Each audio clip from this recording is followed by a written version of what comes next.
안녕하세요. 이요한나입니다. 일기로 읽는 토마스 머튼의 시간 제5부 운수자의 집에서 평화를 찾다 페이지 369페이지부터입니다. 1964년 11월 19일 화해를 주제로 한 이번 피정의 초청 강사들은 훌륭했고 내용이 알차고 풍성한 결실을 거둔 피정이었다. 피정 강의는 비 때문에 대부분 게스트하우스에서 이루어졌지만 어제 오후에는 은수저의 집에 가는 시간을 마련했다. 핑 페리의 강의는 큰 도움이 되었다. 나는 그와 자크 엘렐에 대해 많은 이야기를 나누었다. 오늘 오후 강의에서 존 하워드 요다는 성경을 바탕으로 16세기 프리에스랜드에서 일어난 개신교 일파인 메노파의 관점에서 본 종교 개혁에 대해 훌륭한 강의를 했다. 성 바오로의 통치와 권력을 기술과 연결한 재미있는 내용이었다. 성 바오로의 통치와 권력을 기술과 연결한 재미있는 내용이었다. 나는 남부에서 온 감리교 신자 엘버트 진이 한 말, 특히 그의 강직한 성격과 성실한 태도를 무척 좋아했다. 그는 버밍햄의 성직자였으나 인종차별 폐지론을 주장하여 해고당했다. A.J. 무스테의 참된 지혜와 겸손, 온유한 모습도 깊은 인상을 주었다. 댄 베리건 신부가 수련원 경당에서 미사를 드렸다. 형식에 구애되지 않는 파격적이지만 아름다운 미사였다. 두 목사님, 넬슨과 무스테가 독서와 복음을 읽었다. 댄이 드리는 전례는 단순하면서도 인상 깊었다. 미사를 라틴어가 아닌 영어로 드리면서 교회법에 매이지 않고 개신교 목회자들한테도 열린 미사였다. 심지어 개신교 목회자들한테도 성체에 대한 진실한 믿음을 지니고 있다면 성체를 모시도록 열어두었다. 내일도 똑같은 방식의 미사가 이루어질 것이다. 내일은 연합수사들을 위한 경당에서 미사를 드린다. 빙 둘러앉기에 적합한 제대가 있는 경당이다. 지난밤에는 중국의 어느 공주가 하루 종일 나를 찾아오는 꿈을 꾸었다. 사랑스럽고 친숙한 원형의 사람이 여러 가지 신비로운 방법으로 내 꿈에 나타난 것이다. 실상이 아닌데도 매우 가까운 실제인 것처럼 느껴졌다. 그렇지만 그것이 무슨 의미인지 쉽게 파악할 수 없었다. 그녀는 자기 형제들과 함께 있었다. 나는 그녀의 신선함, 젊음, 경의, 진실함에 압도당할 것 같았다. 매우 생생했지만 가까이 다가설 수 없는 신비감이 있었다. 그녀도 나를 알고 사랑하고 있다고 느꼈지만 단순히 개인 관계나 현실적 자아로서가 아니었다. 나의 자아는 그녀와 아무런 관련이 없다. 개인 차원에서 거부당한 것이 아니고 그렇다고 받아들여진 것도 아니다.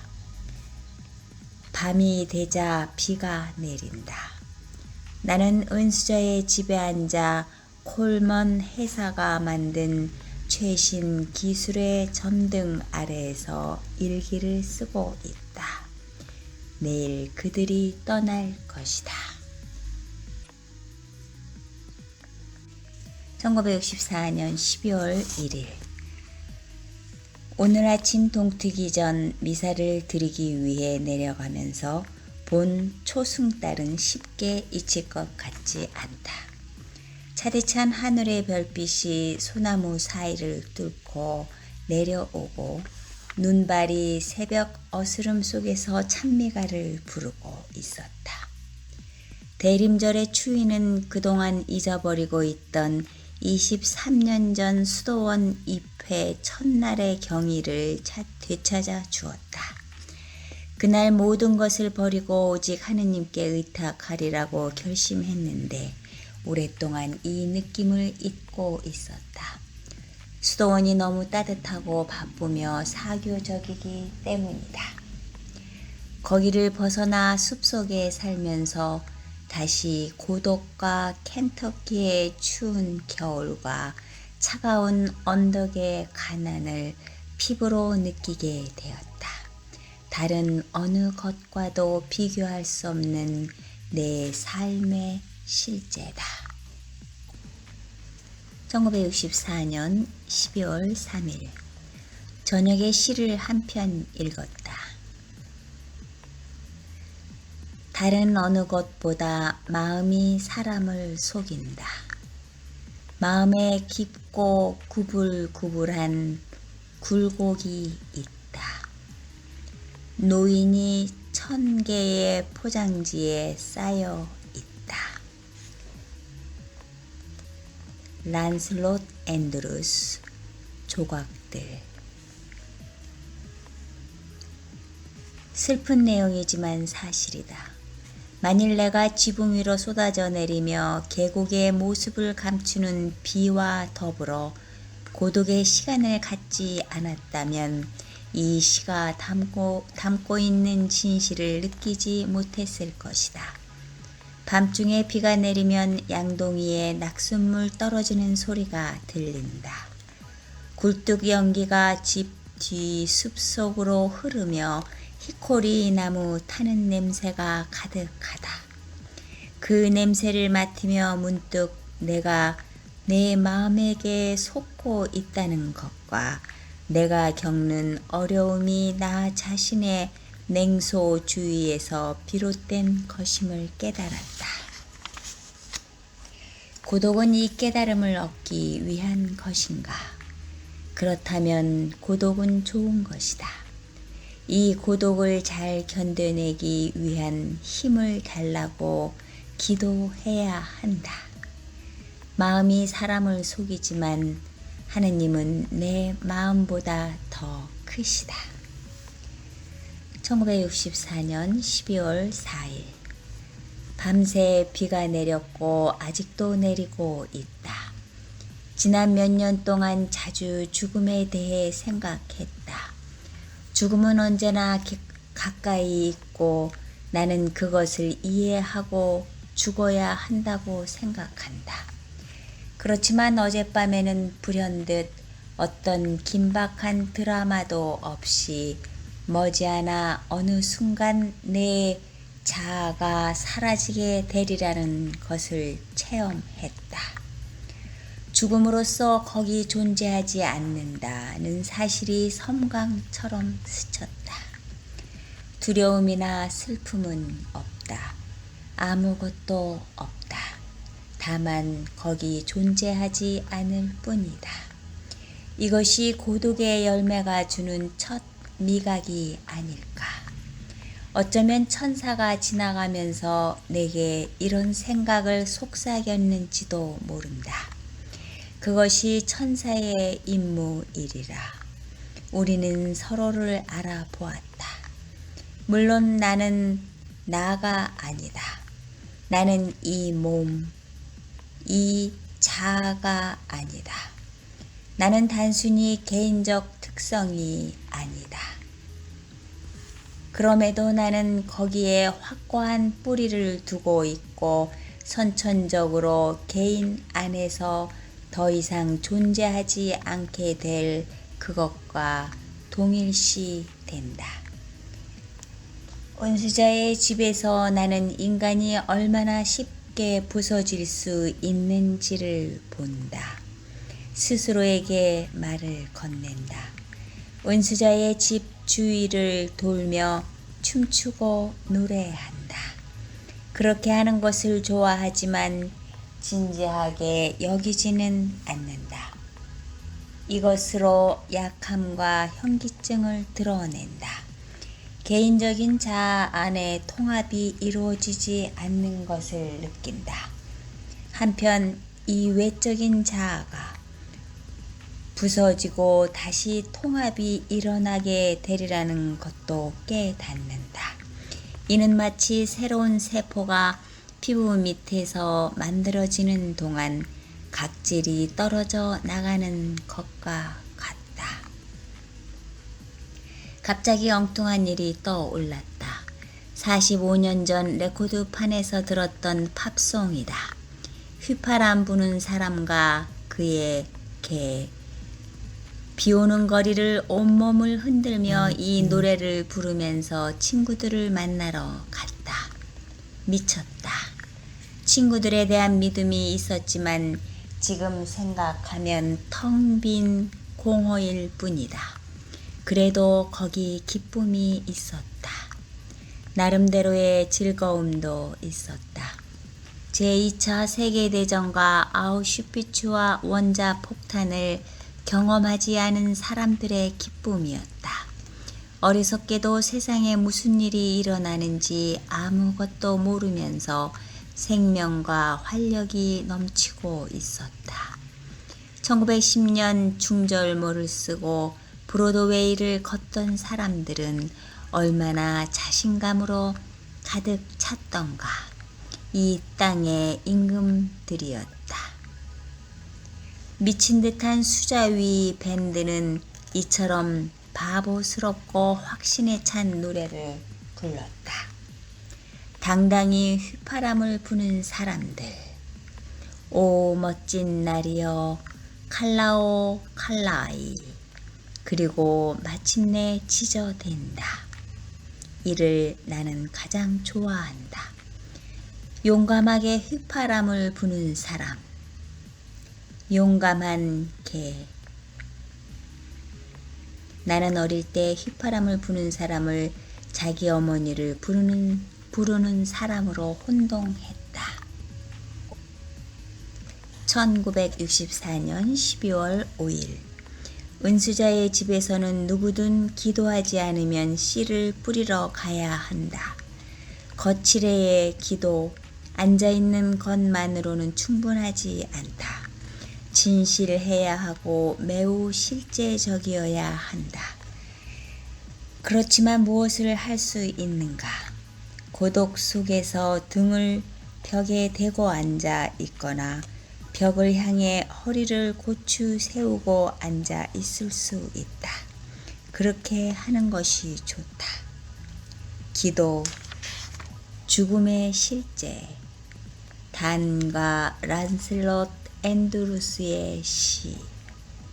한 사람이 밤 시간을 보내는 질은 낮 시간을 얼마나 건전하게 보냈는가에 따라 달라진다. 가식 없이 찬미를 드려야 할 진리의 빛과 어둠 속으로 낮에 저지른 죄를 가져간다. 그 다음에 가면 뒤로 날아가고 싶어 한다. 고독한 삶은 거칠애와 가식으로 이루어진다고 누가 말했는가? 가식이 고독 속에 그렇게 쉽게 자리할 수 있겠는가? 오히려 공동체 안에서는 쉽다. 누구든 쉽게 공통의 환상을 공유할 수 있기 때문이다. 오후에 산책하면서 고독 속에 머무는 척 할 수도 있다. 그러나 밤이 되면 모든 거칠애는 부서지고 만다. 누구든 밤이 되면 무로 돌아가고 힘겹게 진리로 돌아가는 긴 여정을 시작하지 않을 수 없다. 1964년 12월 7일 구에릭 이그니의 대림식이 네 번째 강론은 아름다웠다. 사막의 봉헌과 그리스도께서 그 안에 주시는 은총에 대한 내용이었다. 그리스도께서는 새로운 삶을 위한 장소를 준비하신다. 당신 자신을 위해서가 아니라 미래의 광야에 머물게 될 사람들을 위해 악을 물리쳐 주신다. 단순한 악이 아니라 악의 세력이다. 광야는 우리 마음의 틈새로 악이 둥지를 틀지 않도록 하기 위해 주어진다. 공동체에 있는 것보다 고독 속에 있을 때 이것을 발견하는 나의 경향은 주관적이다. 23년을 지내면서 온갖 둥지가 내 안에 자리 잡고 앉았다. 그러나 고독과 열린 공간에 설 때 둥지가 모습을 드러내게 된다. 거기 바람이 분다. 둥지를 떠나야 한다. 1964년 12월 9일 어젯밤 수련원 경당에서 밤 기도를 한 후 잠을 자러 은수자의 집으로 갔다. 무척 고요했다. 멀리 분인의 집과 뉴턴네 집의 불빛이 꺼졌다. 추웠다. 침대에 누워 깨달았다. 나는 행복하다. 행복이라는 이상한 단어를 중얼거렸다. 그 행복은 그것이나 대상이 아닌 존재 자체로 거기 있었다. 단순히 거기 있었다. 그것이 바로 나였다. 오늘 새벽 걸어오면서 숲속에 잎 떨어진 나뭇가지 사이로 쏟아지는 별빛을 보며 그것이 모든 의미를 담고 있음을 깨달았다. 하느님의 자비가 무한히 내리고 있었고 한없는 자애로 주님께서 나를 내려다 보시며 사랑으로 이 성소를 주셨다. 그분은 늘 그렇게 하셨는데 나는 두려움과 비틀거림과 절망에 몸부림치고 있었으니 얼마나 어리석은가. 내가 은수자의 집에서 고독한 삶을 추구하는 것에 대해 누가 무슨 말이나 판단이나 평가를 하든 상관없이 비록 전형적인 은수자는 아닐지라도 고독을 추구하는 것이 나의 성소임에는 변함이 없다. 내가 은수자로 불리든 말든 상관없다. 오히려 정반대인 것이다. 이 삶에서 하느님 사랑을 느끼고 내 삶이 신비로운 삶에 이끌린다는 사실이 중요하지 어떤 형태의 삶으로 분류되는 것은 의미가 없다.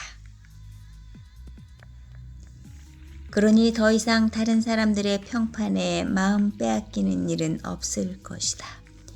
하느님 사랑이라는 단순한 사실과 신비로운 내 삶에서 얻은 형태에 비추어 볼 때 분류하는 것은 우스운 일이다. 나는 그러한 것에 적어도 그러한 연결성에 사로잡힐 필요가 없다.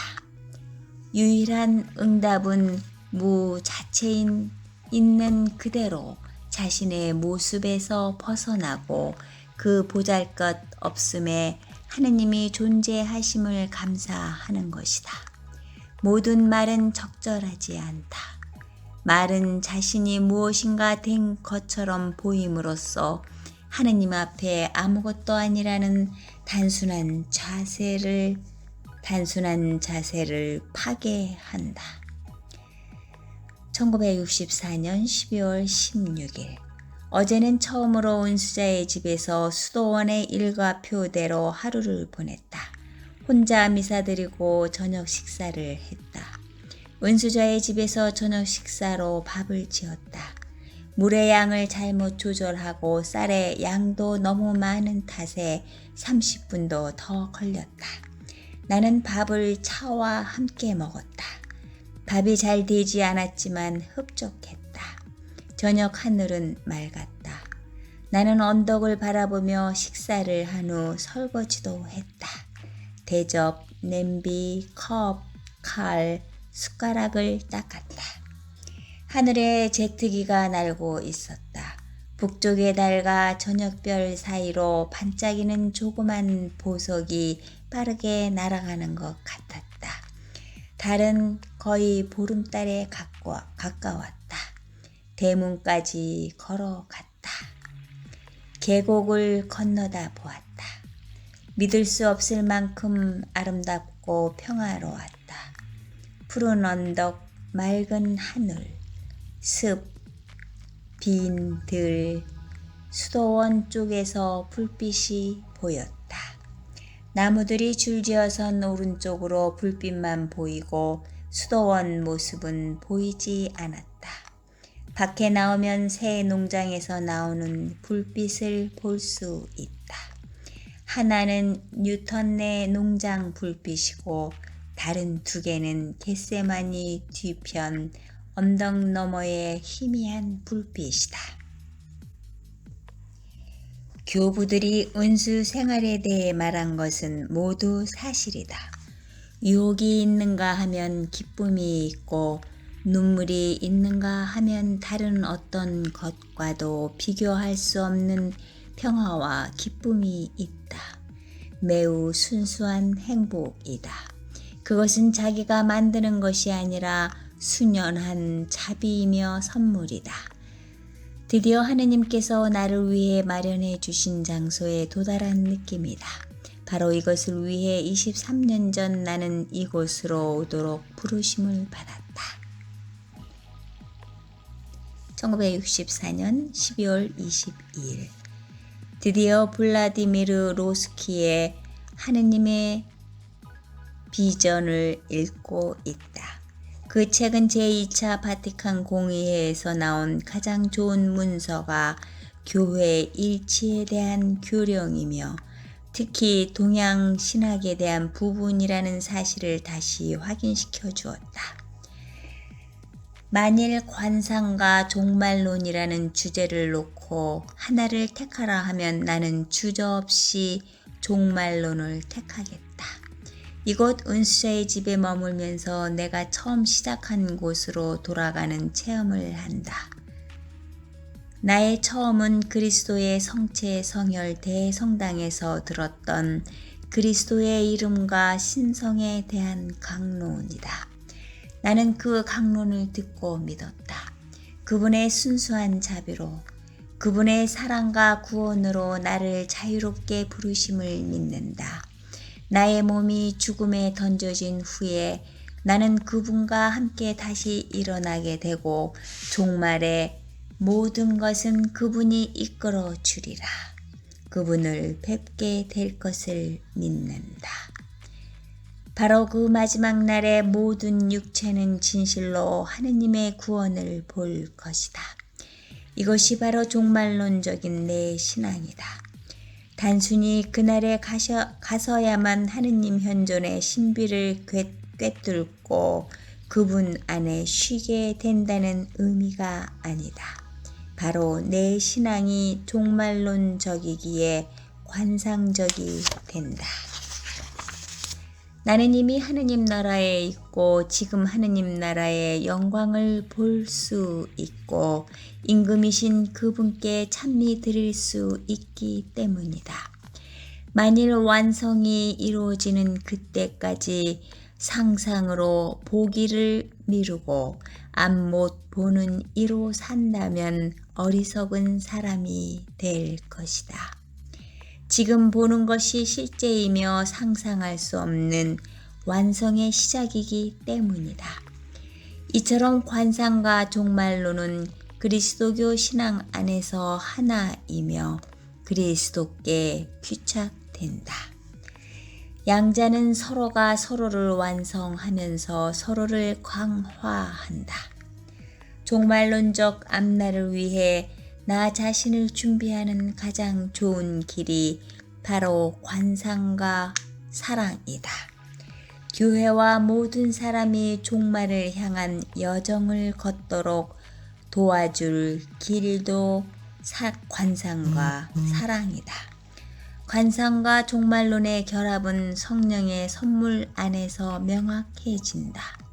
성령 안에서 우리는 성부를 알 수 있게 깨어나고 성령 안에서 우리는 성자와 같은 모습을 갖추게 된다. 우리가 그리스도를 닮아감으로써 성령께서는 성자의 영광 안에서 보이지 않는 성부를 보게 하신다. 그렇게 하여 우리도 영광스럽게 된다. 우리 마음 안에 믿음과 희망을 불어넣어 주는 분은 성령이시다. 그러기에 우리는 종말론적 완성과 전망을 갈망할 수 있다. 이런 희망으로 이미 완성의 약속이 시작되었다. 이것이 실현이며 생명을 주시는 성령의 체험인 관상이다. 성부께서는 성령 안에 길이요 진리요 생명이신 성자를 통해 우리에게 현존하신다. 우리가 진리 안에 있기 때문에 우리의 길을 가면서 완성에 이를 것이다. 바로 그 진리 안에서 이미 충만하고 영원히 살아있다. 관상은 생명과 현존과 영원이라는 사랑스러운 감각이다. 오후에 오늘은 하루 종일 은수자의 집에 머물렀다. 포트녹스에서 총소리가 계속 울렸다. 오후 묵상 중이었는데 총소리가 단순히 묵상을 방해하는 분심만은 아니다. 그들이 거기 있기에 내가 여기서 그들의 총소리를 들을 수 있다. 그들은 평화를 위해 투신하겠다는 나의 결심을 새롭게 했다. 그러나 어떤 평화인가? 다시 한번 정치, 사회적 행동의 모호함과 직면한다. 분명한 것은 나를 견디게 하시는 하느님의 뜻과 의도가 있다는 것이다. 나의 삶은 그분이 의도하는 것을, 자세한 그분의 의도는 온전한 신비로 남는다. 나의 삶은 그분이 의도하는 것을 완성하도록 나를 온전히 봉헌하는 것이다. 그것을 아는 한 나는 이곳에서 온전히 기도에 투신하는 사람이 되어야 한다. 이곳이 지금 내가 있는 곳이고 하느님께서 나를 이끌어 주신 곳이다. 그러나 나는 온전히 기도하는 사람이 되지 못하고 있다. 명백히 말해 글 쓰는 일도 배제되어서는 안 된다. 내 의지는 단순히 이것 아니면 저것, 곧 묵상, 글 쓰는 일, 공부, 고요함을 추구하는 일, 작업 등에 이끌려 다닐 것이 아니라 지금 이 순간 섬기기 위해 온 주인이신 주님의 의도에 온전히 부복해야 한다. 무엇이 되기 위해 이곳에 온 것이 아니라 모든 것 안에서 그분께 순명하기 위해 온 것이다. 천천히 인내하며 순명의 속도를 배워야 하리라. 내가 공동생활을 더 잘할 수 있다면 그분께 순명하는 일도 수월해질 것이다. REA 남자들이 차갑고 안개에 자욱한 아침에 이곳에 있었다. 은수저는 밧줄에 묶여 결국 개울가 근처에 세우기로 한 하수 오물 처리장에 옮겨질 것이다. 네, 오늘은 페이지 379 제5부 은수저의 집에서 평화를 찾다였습니다. 감사합니다. 안녕히 계세요.